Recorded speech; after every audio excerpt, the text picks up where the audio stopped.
Good afternoon, everyone. Apologies for being a little tardy. I have one very brief thing off the top, and then I'm happy to dive right into your questions. I would like to note Iran's continued harsh treatment of Vahid Afkari, the brother of Naveed Afkari, an Iranian wrestler whom Iranian authorities executed in 2020. Vahid Afkari has now spent 1,000 days in solitary confinement.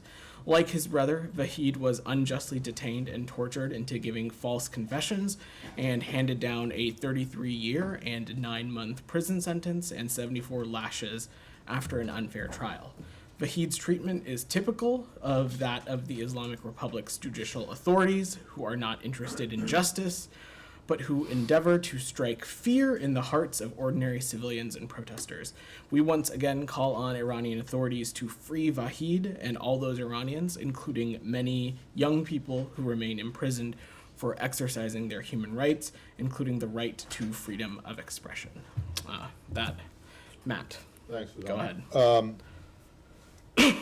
I want to start with Ukraine, even though I have like zero hope that you're going to have an answer, considering what just happened at the White House briefing.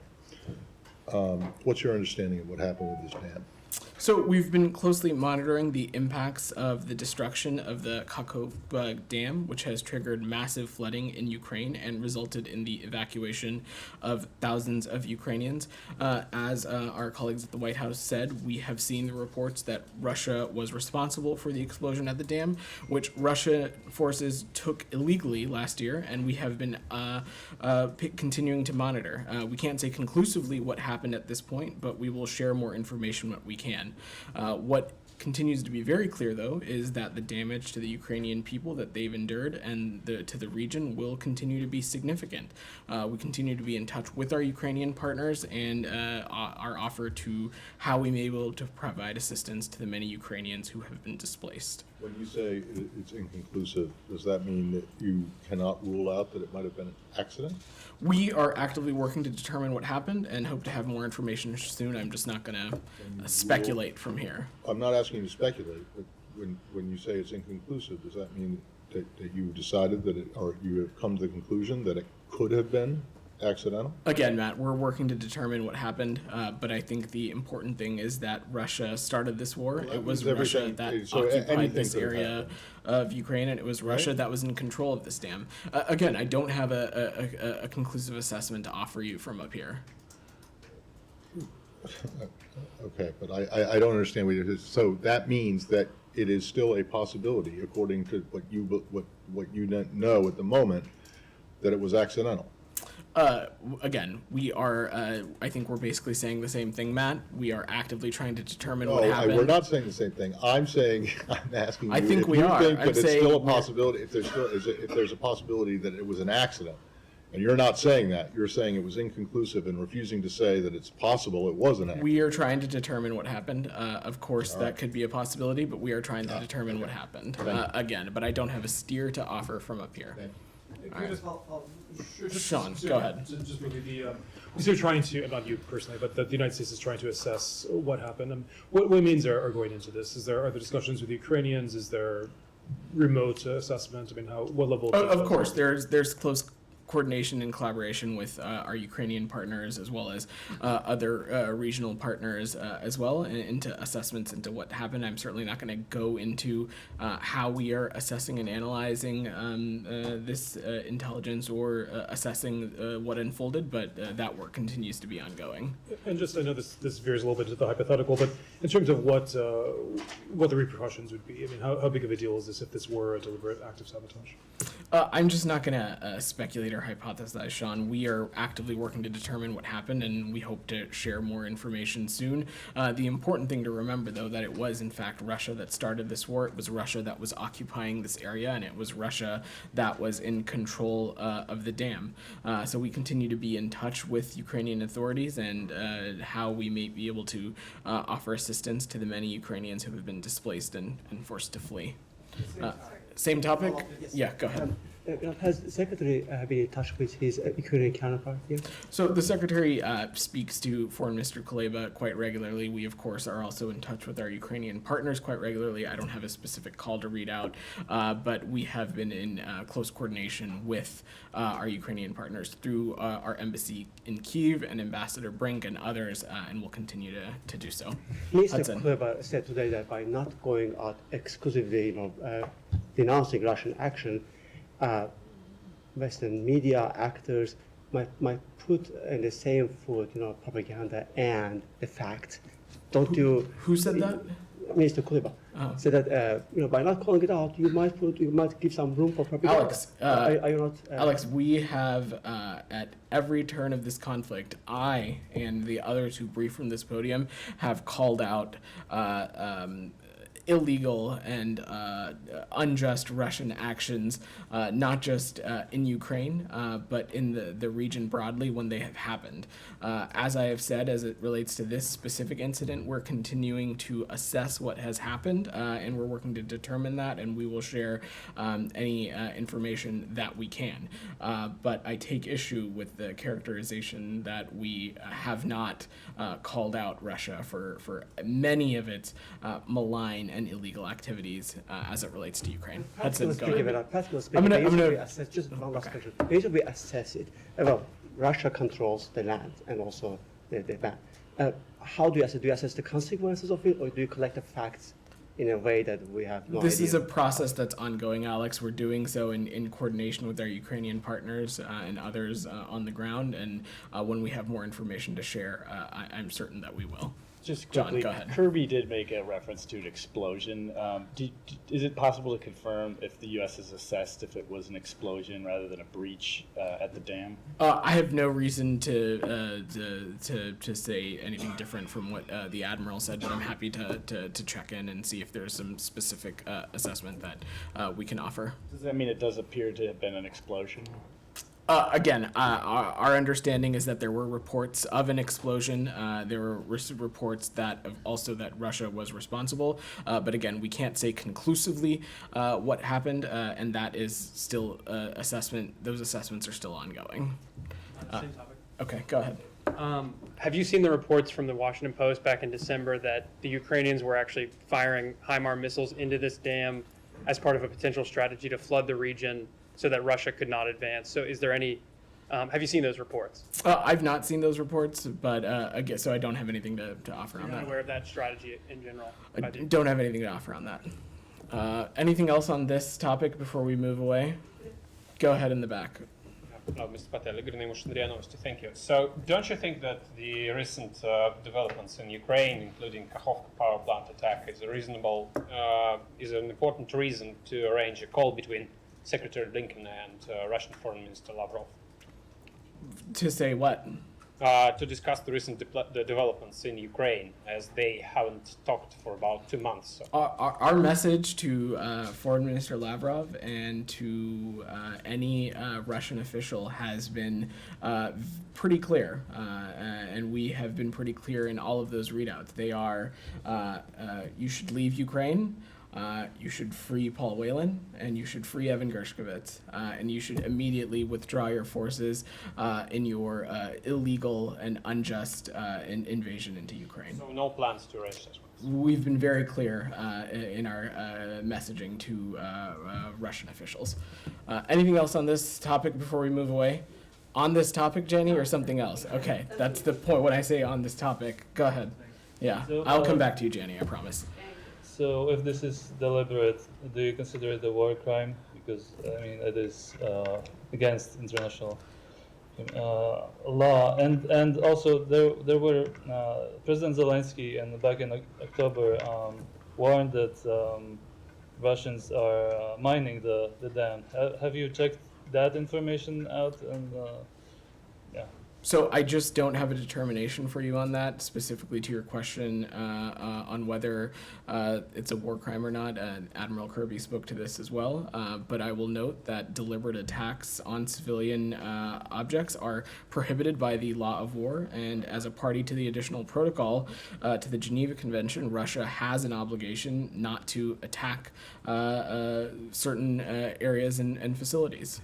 But I don't have any other assessments to offer. Janny, go ahead. Or on this, One more. go ahead. Admiral Kirby also said that this would have significant repercussions for Ukraine's energy security. Is the department preparing any sort of specific response to mitigate this incident? I don't have any new announcements to share, but obviously mitigating energy concerns and Russia's continued weaponization of energy as it relates to invasion in Ukraine continues to be a top priority. The administration has taken a number of steps to support our Ukrainian partners in that effort, but I don't have any announcements to share today. Janny, go ahead. Thank you, President. A couple of questions. South Korea was elected as a non-permanent members of UN Security Council today. Any comment on this? Well, we congratulate South Korea on its election, and I have no doubt that the Republic of Korea will be a credible voice in contributing to the maintenance of international peace and security. Second question, Sure. A Chinese and the Russian military aircraft invaded Korean air defense identification zone without prior notice. How can you see on this? I'm not aware of these reports, and I would let ROK officials speak to any incursions into their airspace. Just one more, North Korea continues to use the incompetence of the UN Security Council to provoke. How can the United States evaluate the role of the UN Security Council?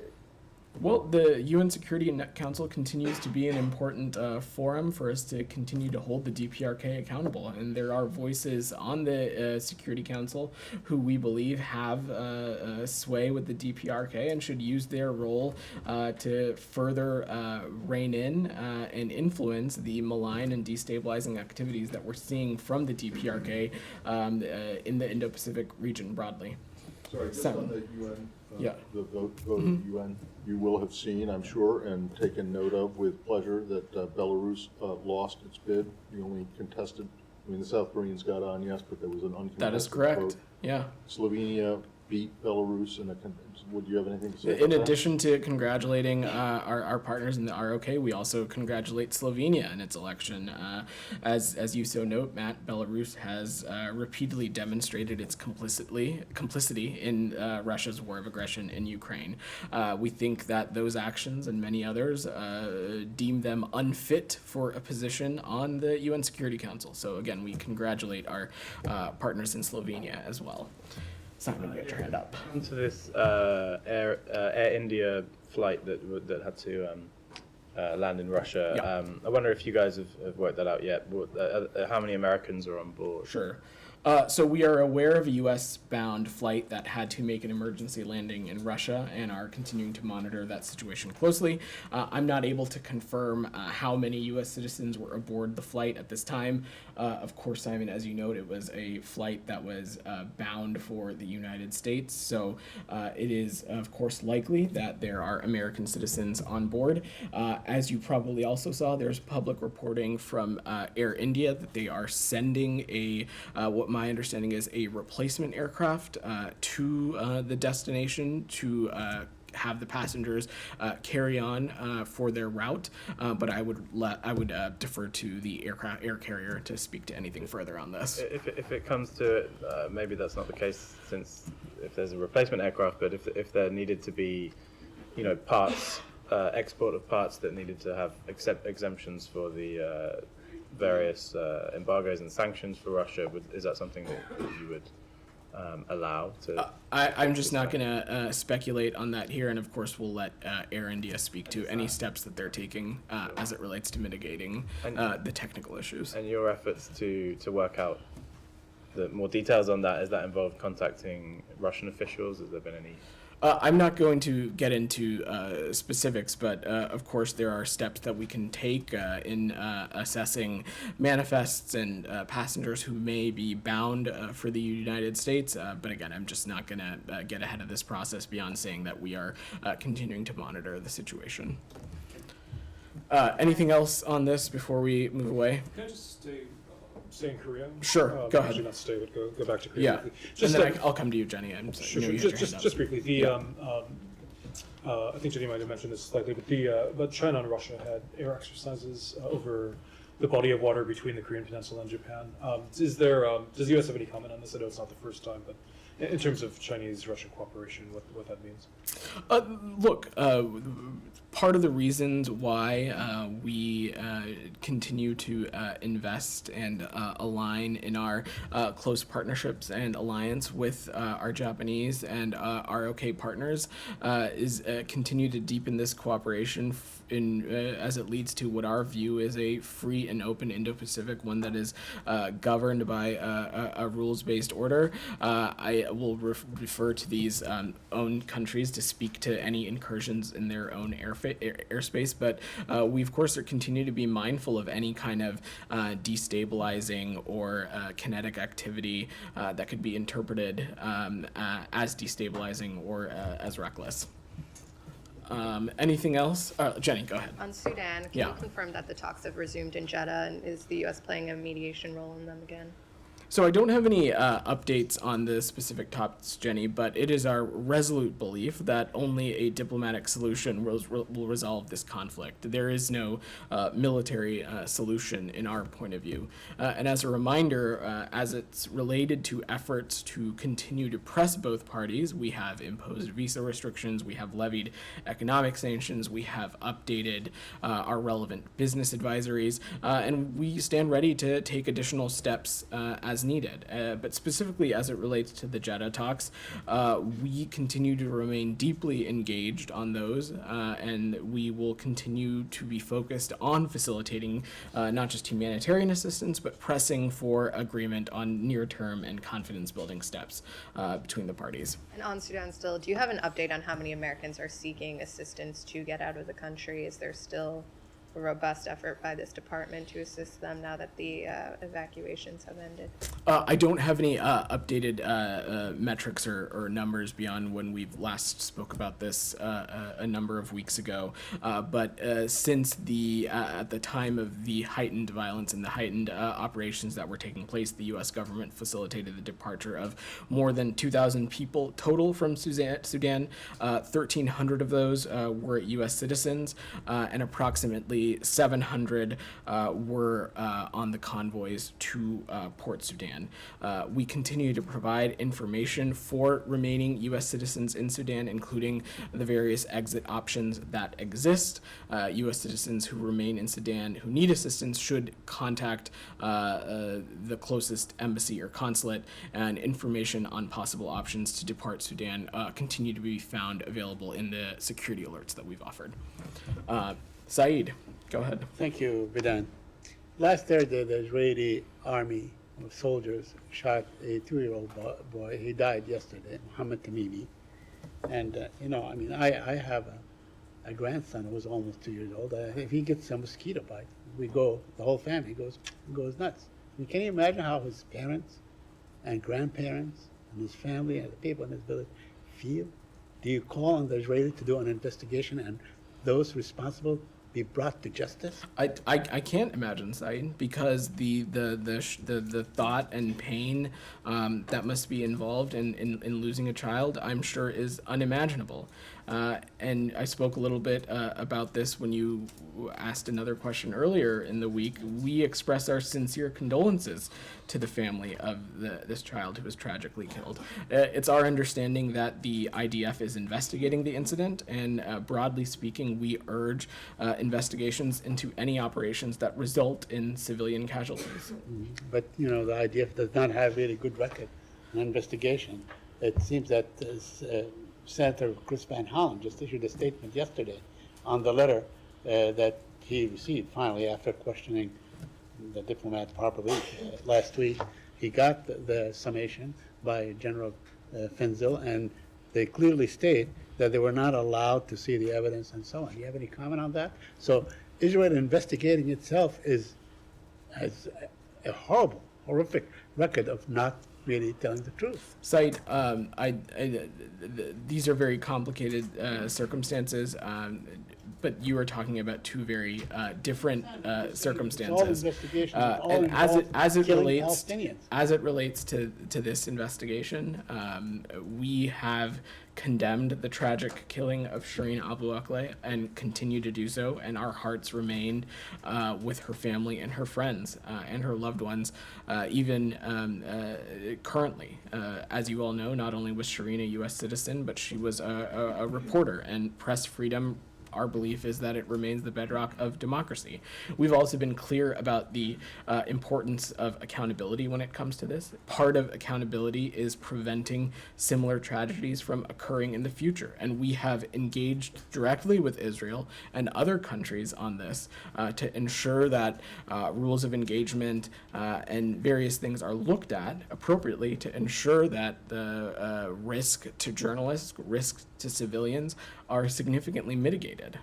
Yeah, my last question. Yesterday, Secretary Blinken, alluded or spoke about how settlements are an obstacle to peace.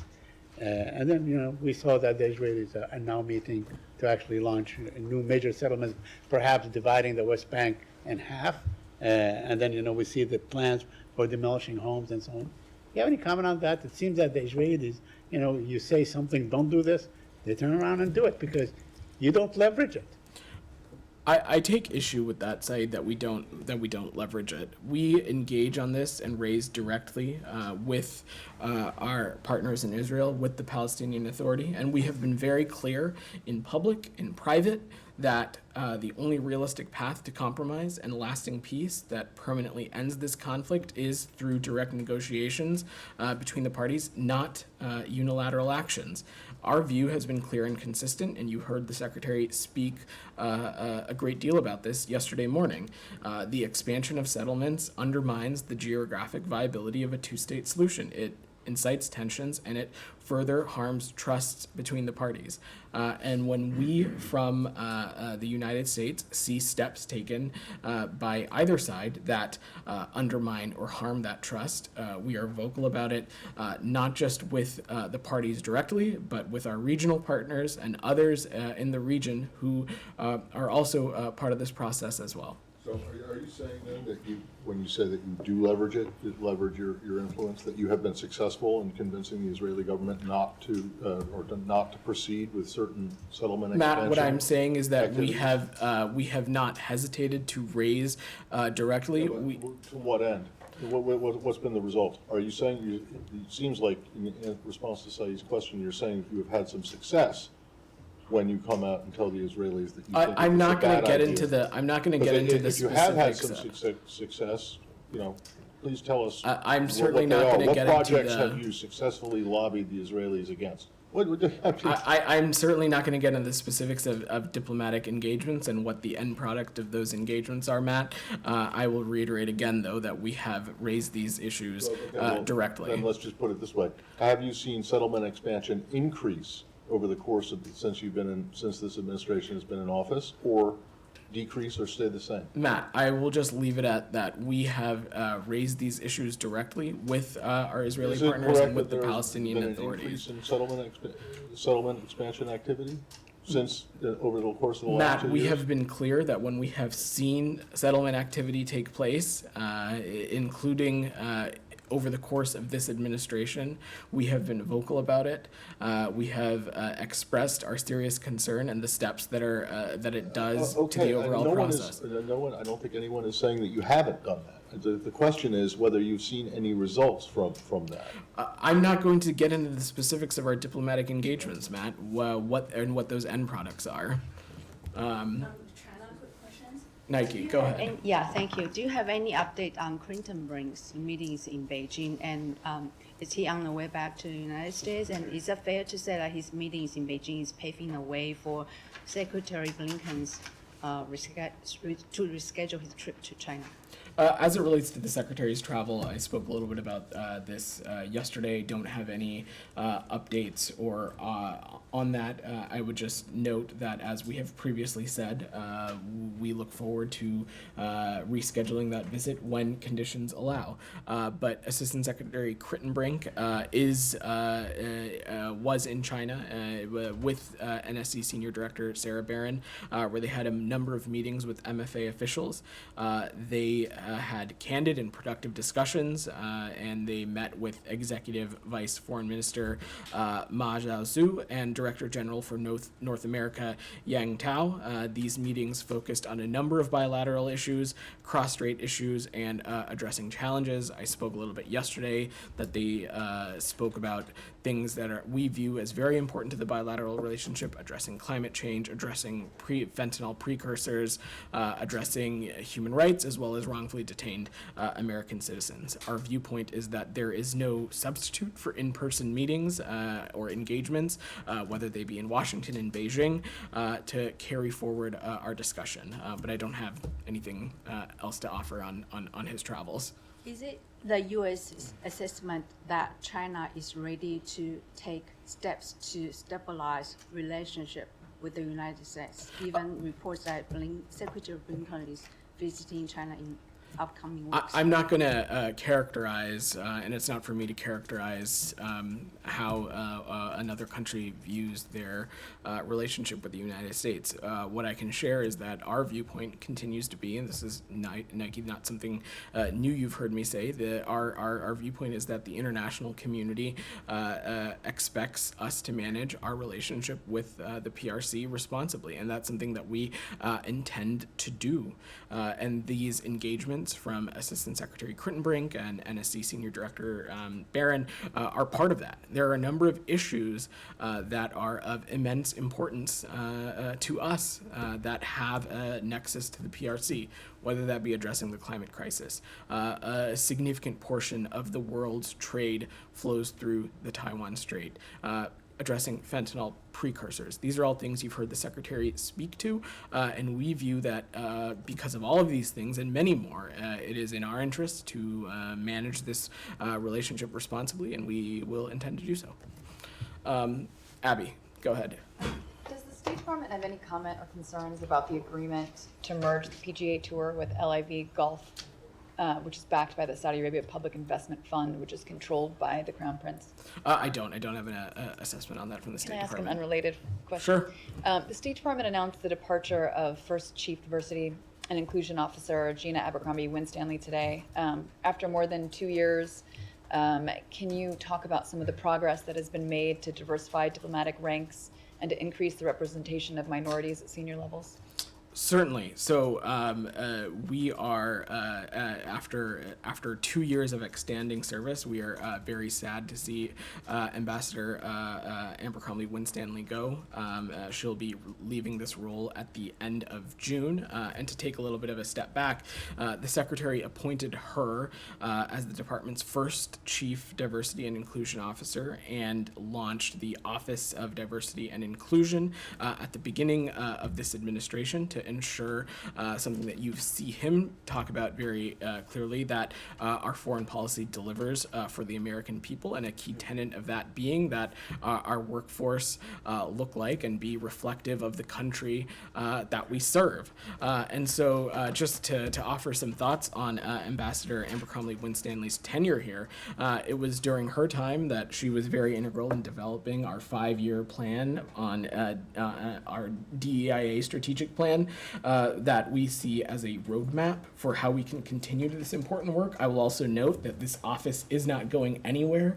We look forward to announcing Ambassador Abercrombie Winstanley's replacement very soon. In the interim, there will be a senior official from her office assuming duties. But also I will note that it is because of the ambassador's work that the advancement of DEIA became and continues to be a requirement for all State Department employees. It is a factor when factoring in promotions for the Foreign Service and Civil Service and the Senior Executive Service and things like that. Her work has also been integral in establishing a demographic report so that we can ensure that the measures and the steps that we are taking in the department can be cross-referenced against our goals. A number of bureaus across this department have senior advisors focused on this DEIA work. And so this continues to be something that is of utmost importance to the Secretary, and we look forward to having more to announce soon. Do you have any specific metrics, though, that you can speak to as far as the increase at senior levels of? I'm happy to see if we have specific data points that we can share. Anything else on this before we move away? All right, Hudson, go ahead. Pertaining to Secretary Blinken's attendance of Henry Kissinger's birthday party last night, I wanted to ask, what does Secretary Blinken like about Henry Kissinger? Obviously, there is extensive documentation associating Kissinger with bombing campaigns in Cambodia and Vietnam and overthrowing democratically elected governments in the developing world and allegedly supporting genocidal policies in Bangladesh. But to be fair to Dr. Kissinger, he also was a key architect of the outreach to China, and he transformed the U.S.-China relationship. Of course, in this administration, you've seen the U.S.-China relationship take a plunge. And really have officials question the fundamental premises of the U.S.-China relationship, which just has me sort of curious, what does Secretary Blinken like about Henry Kissinger? Well, John, first to take a step back, this was a private event that the Secretary was invited to. I'm not going to get into so many specifics as it was a private closed press event. That being said, the Secretary has a relationship with a number of his predecessors and has remained in touch with them over the course of his tenure as Secretary, and there is of course important perspective to be gained through those conversations with predecessors, and it is Dr. Kissinger, Secretary Kissinger, is someone who the Secretary has had the opportunity to engage with at a number of instances throughout the Secretary's tenure. But I'm just going to leave it at that, as it was a private event yesterday. So it's just sort of like an alumni club, and whether there are differences on policies that's not relevant? John, of course there are differences in policies. There's differences in policies across administrations. The point that I'm making is that, one, this was a private event. Two, I'm not going to parse these specific relationships. The Secretary has a good and cordial relationship with a number of his predecessors and has had the opportunity to engage with them at a number of events over the past 2 years since Secretary Blinken has been Secretary. And there is important perspective to be had and gained as it relates to the role, regardless of the very distinct policy differences that have existed across administrations. But I'm not going to. The last thing, but the reason, one of the reasons I ask is, the Blinken State Department also hosted Dr. Kissinger at an event when the French president was visiting. When the Secretary was working on his thesis, also interviewed Dr. Kissinger. So it does seem like there is a long-standing interest that he's had in him. I just was wondering if you had any more flesh on the bone. Secretary Kissinger obviously has a very storied and experienced career when it comes to national security and foreign policy. It would make sense that any enterprising student who may or may not be writing a thesis, that he would be an interesting person for them to speak to. But again, these events were private events, at least the one yesterday, so I don't have anything additional to offer. Can I drill down? Hold on. Can I drill down into this? You say the Secretary has a warm and cordial relationship with a number of his predecessors. Would you say with all? I'm not going to parse them, Matt. I appreciate. Or are there some of his predecessors who are still living who he does not have? I certainly appreciate the question, and I am not going to parse it any further. But nice try. So it's not all.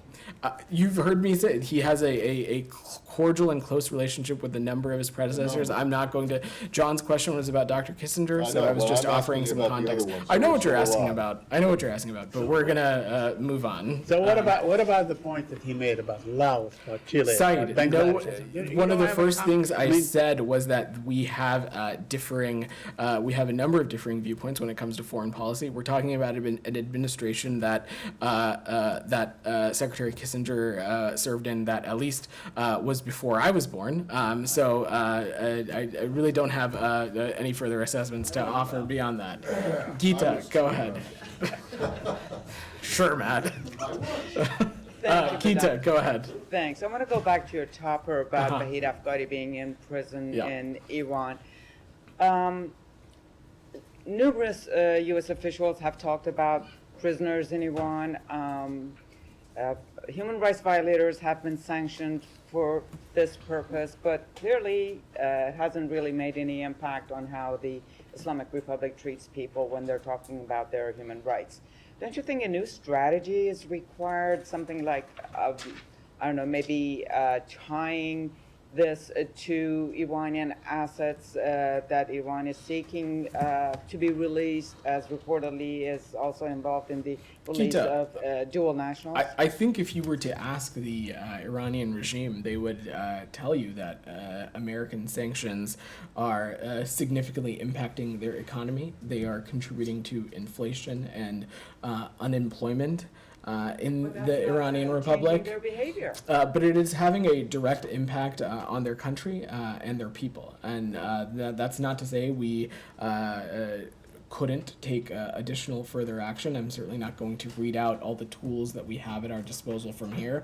But as it relates to Iran and continuing to hold Iran accountable for its egregious human rights abuses, for its malign and destabilizing activities, of course, a big piece of that is their continued arbitrary detention of citizens, not just of American descent, but from others around the world. We'll continue to take steps to hold the Iranian regime accountable. Okay, one more, please. She's still asking a question. I'll come to you after. Go ahead. About 12 hours before the Treasury today announced sanctions against a number of companies involved in Iran's missiles program. Iran unveiled its hypersonic missiles. Any comments? So we're aware of those claims by Iran. Our concerns about Iran's missile program are well established, Gita. The Iranian regime continues to destabilize the Middle East region, including by developing and proliferating dangerous weapons. The U.S. continues to work with allies and partners, including in the region, to deter and counter Iran's destabilizing behavior. And we're committed to using a range of available non-proliferation tools to address Iran's missile development and proliferation efforts. The sanctions that we announced today on Iran's missile procurement reaffirm that commitment. Can I ask one on Afghanistan, Sure. please? Russian Foreign Minister I'll come back to you. Go ahead. Lavrov has reportedly said that the United States is supporting ISIS and Al-Qaeda in Afghanistan. How would you categorize this comment? I would categorize that comment as Russian propaganda. Go ahead. Just a follow-up. There are two questions on Iran. Yeah. Going back to the topper again, can you just give us more details on why did you pick on particularly this case for today's topper? He has been, other than the fact that he has been in solitary confinement for more than 1,000 days. There, of course, as you said, Alex, there are a number of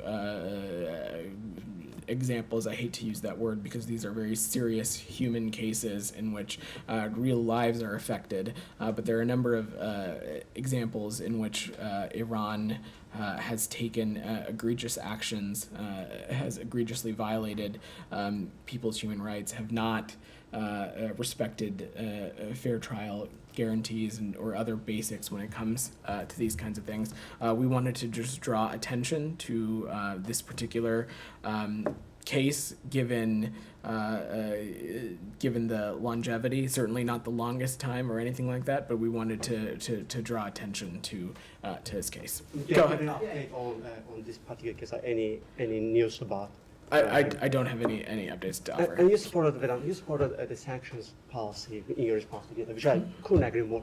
But I don't understand why, when it comes to human rights, the administration is so timid in terms of sanctioning Iran's supreme leader for this very crime that he's committing. Alex, when we take a look at our designations, first, I'm not going to preview designations or actions that the government may take from here, but when we take actions or designations in any country, we do so in close coordination with our allies and partners. We do so in close coordination across the interagency, and we do so in a way to ensure that they are the most potent and have the most impact. And I would say that American sanctions, regardless of what the specific entities and targets are, those of course have an impact, but broadly, if you across the board as it comes to Iran's economy, what we're seeing, the suffering from the Iranian people, that our sanctions have held to account and will continue to hold to account the egregious violations that we're seeing, not just as it relates to the Iranian people, but its activities in the region broadly. Go ahead. Excuse me. How does the USA see the reapproachment between Egypt and Iran, which is seem imminent after the visit of the Oman Sultan to the last month to the Egypt and Tehran, and the welcoming of supreme leader in Iran, Khamenei, and the second part, like, did Egypt or Oman as an ally or partner with the USA share or participate any talks about this reapproachment between Egypt and Iran, specifically that seen as like success for Iran in diplomatic levels after the reapproachment with the Saudi Arabia, with the like coordination of China? I'm certainly not going to get into specifics of our diplomatic engagements, but when it comes to the challenge posed by Iran and the malign and destabilizing activities that it conducts, not just in the region, but across the international community broadly, one of our key tenets continues to be close coordination with our allies and partners as it relates to this.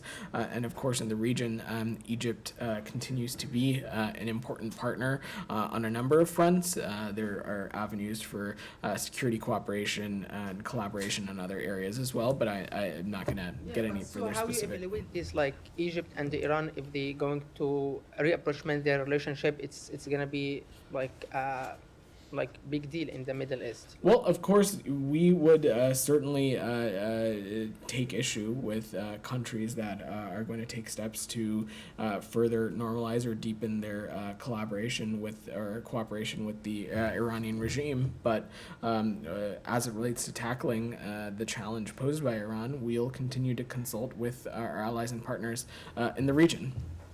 Shannon, go ahead in the back. I can just ask you on a topic related to the PGA's intention to merge with Sure. Live Golf, because your White House counterparts are also declining to offer position.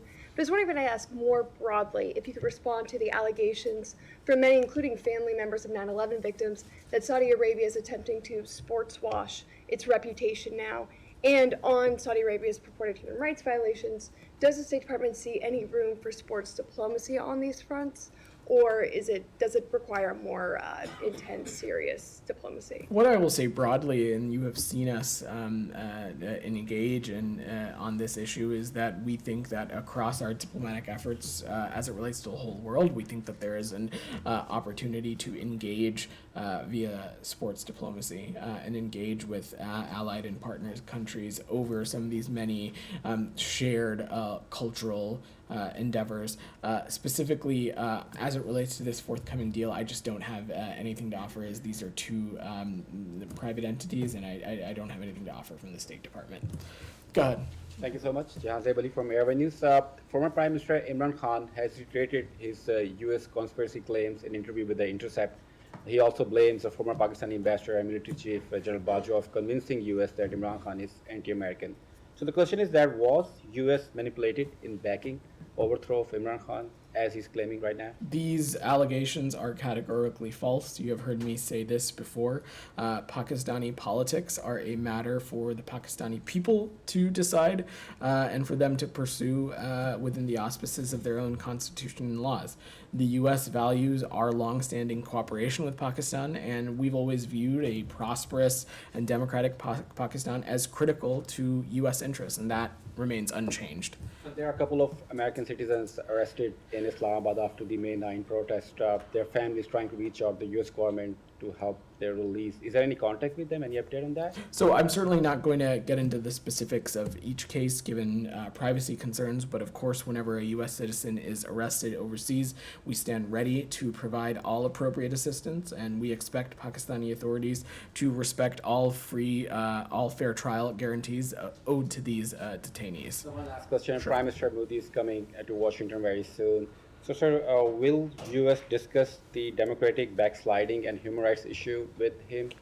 Well, I spoke about the forthcoming state visit a little bit yesterday, and I will reiterate again that our partnership with India is one of the most consequential. It is a consequential relationship. We work closely with the Indian government on some of our most vital priorities, and we look forward to hosting them here later this month and continuing to deepen our engagement on these issues, whether it be concerning the climate crisis, fostering an open and accessible secure technology ecosystem, upholding a free and open Indo-Pacific, deepening our trade and security cooperation as well. And as we do with nations around the world, we will also regularly engage on human rights issues directly with governments as it relates to issues that are in the American interest. Can I follow up on Pakistan briefly? Sure. Do you have a number of American citizens who have been detained since Imran Khan's removal? I mean, since his arrest? I don't and have a specific number for you, Sean. I'm happy to check. Obviously, these circumstances, depending on privacy considerations, we'll have to circle back on that. Can I ask you just about one particular case? Mhm. Khadija Shah, she's a fashion designer of some prominence there who I believe is also a U.S. citizen. Do you have anything specifically to say about her case? She reports that she was arrested because of tweeting criticism of the army. We've been following the case of Khadija Shah and have asked Pakistani officials for consular access to her. As I've previously said, we always urge foreign governments to allow and follow consular notifications for procedures when American citizens are detained. Believe Ms. Shah is a dual national, and so we continue to engage directly with the government of Pakistan on this. No consular access yet to her? I have nothing additional to report. Okay, go ahead. Yeah. On June 8th, Secretary Blinken will co-host a ministerial meeting about the global coalition to defeat ISIS. And this meeting comes at a time that there's thousands of the ISIS militants and also their family members are being held in the SDF campus in Syria. Then do you think keeping those ISIS militants and also their families in the fragile facilities in Syria is a good solution? If not, then how the U.S. will help to bring this issue to an end? We have talked about it as a good solution. I'm not going to get ahead of the ministerial. The secretary, of course, will finish up his program in Jeddah and then head on to Riyadh for the de-ISIS ministerial. And I'm certainly not going to get ahead of that process. But you've heard me previously speak about broadly that the repatriation of foreign nationals has been a key priority for the de-ISIS campaign broadly. We believe that that is an important step to stabilize the security situation in places like Al-Hol, but also it is important for lessening the burden on the camps themselves, and we think that it is a important, durable solution to address the security situation writ large. The countries are not willing to repatriate their nationals to their country. If they are not willing to do that, well, what's the alternative? This is something we continue to engage on directly, and I have no doubt it'll be something that is discussed through the auspices of the ministerial. And another question on ISIS, then the U.S. is going to address the continued threats of ISIS. We know that the ISIS has zero lands in control, but they are still active in certain areas, and they are doing attacks on different fronts in Syria and Iraq. As you have no combat forces in Iraq and also a few hundred troops in Syria, how are you going to make sure that ISIS will be defeated, endured, and Are you giving any sophisticated tools to the local forces that are fighting ISIS on ground? Well, our viewpoint has long been that there cannot be progress in Iraq without security, and which means the continued ensuring the enduring defeat of ISIS. Iraqi security forces are leading the fight, and the United States and a global coalition are supporting them to ensure the enduring defeat of ISIS. Together, Iraq, the United States, our coalition partners have freed millions of Iraqis from ISIS's campaign. We've liberated nearly 20,000 square miles of territory from ISIS. I don't have any specific updates to offer as it relates to support to Peshmerga or some of these specific security forces, and I will let our colleagues at the Pentagon speak to that any further. Simon, go ahead. Question on Nigeria. Yep. Some of my colleagues and also Human Rights Watch have some reporting out today about a military airstrike on January 24th that killed estimated 39 civilians. And there seems to be part of a broader pattern of airstrikes that the Nigerian Air Force has engaged in that seems to be hitting a lot of civilians, and there isn't accountability or sort of justice for the victims of these. According to these reports, according to what my colleagues have found. I wonder, since the U.S. has a relationship with the Nigerian military, is this something that you're expressing concerns about to them? Are you putting any conditions on cooperation with the Nigerian military in terms of them making sure that they're not these airstrikes are not hitting civilians? So we are aware of the January 2023 incident described in the Reuters reporting. We take all reports of civilian casualties seriously. Reports of civilian casualties should be thoroughly and transparently investigated.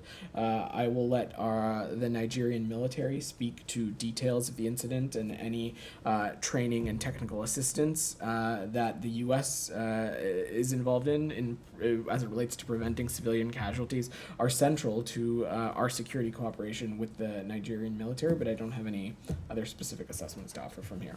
Go ahead.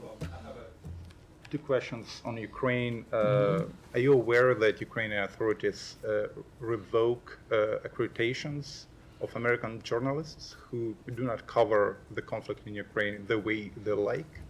And there is an example of a New York Times reporter who had his accreditation revoked after he reported that Ukrainians used cluster munitions in this war.